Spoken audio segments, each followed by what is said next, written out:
കരുതലിന്റെ സ്നേഹസ്പർശം AKG memorial cooperative hospital, Kannur. ആരോഗ്യമേഖലയിൽ മികച്ച പ്രവർത്തനം നടത്തിയ തദ്ദേശ സ്ഥാപനങ്ങൾക്കുള്ള ആർദ്രം പുരസ്കാരത്തിന് മട്ടന്നൂർ നഗരസഭ അർഹമായി.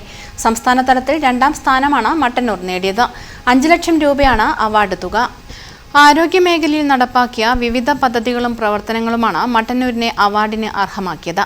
സംസ്ഥാനത്ത് ആദ്യമായി ഒരേ സമയം 3 വെൽനസ് സെന്ററുകൾ നഗരസഭയിൽ തുറന്നു. കല്ലൂർ, വെമ്പടി, ഉരുവച്ചാൽ എന്നിവിടങ്ങളിലെ വെൽനസ് സെന്ററുകളിൽ നിരവധി പേരെത്തുന്നുണ്ട്.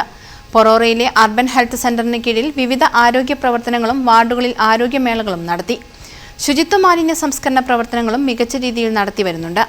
കേന്ദ്ര സർക്കാരിന്റെ ഇത്തവണത്തെ സ്വച്ഛ് സർവേക്ഷൺ ദേശീയ പുരസ്കാരം മട്ടന്നൂർ നേടിയിരുന്നു. അങ്കണവാടികളിലൂടെ നടത്തുന്ന പോഷകാഹാര വിതരണ പദ്ധതി, പാലിയേറ്റീവ് പ്രവർത്തനങ്ങൾ, വയോമിത്രം ക്യാമ്പുകൾ, വാക്സിനേഷൻ ക്യാമ്പയിനുകൾ, കേന്ദ്ര ആരോഗ്യ ഹെൽത്ത് ഗ്രാന്റിന്റെ ഫലപ്രദമായ ഉപയോഗം എന്നിവയൊക്കെ പരിഗണിച്ചാണ് പുരസ്കാരമെന്ന് നഗരസഭാ ചെയർമാൻ N. ഷാജിദ് പറഞ്ഞു.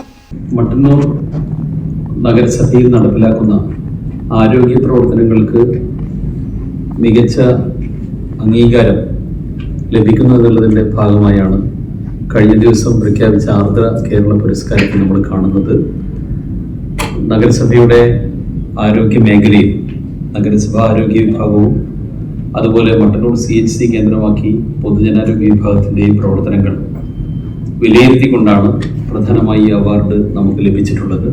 നഗരസഭയിലെ ആയുർവേദ, ഹോമിയോ ഡിസ്പെൻസറികളുടെ പ്രവർത്തനം, അതുപോലെ ശുചിത്വ മേഖലയിൽ നടപ്പിലാക്കിയുള്ള പ്രവർത്തനങ്ങൾ, അങ്കണവാടികളിലൂടെ നടത്തിയിരിക്കുന്ന പ്രവർത്തനങ്ങൾ, ഭിന്നശേഷി കുട്ടികളുടെ പുനരധിവാസ കേന്ദ്രത്തിന് വേണ്ടി നടത്തുന്ന പ്രവർത്തനങ്ങൾ, അങ്ങനെ ജനങ്ങളുമായി നേരിട്ട് ബന്ധപ്പെടുന്ന ഒരു സ്ഥാപനം എന്ന നിലയിൽ ജനങ്ങൾക്ക് എത്രത്തോളം ഉപകാരപ്രദമായ കാര്യങ്ങൾ ചെയ്യുന്നുണ്ട് എന്നതിനെ അടിസ്ഥാനമാക്കിയാണ് ഇത്തരം പുരസ്കാരങ്ങൾ നിർണയിക്കുന്നത്.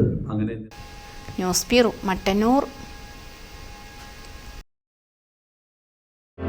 Madhurag gold and diamonds, Madhurag building, Kannur road, Chakkarakal.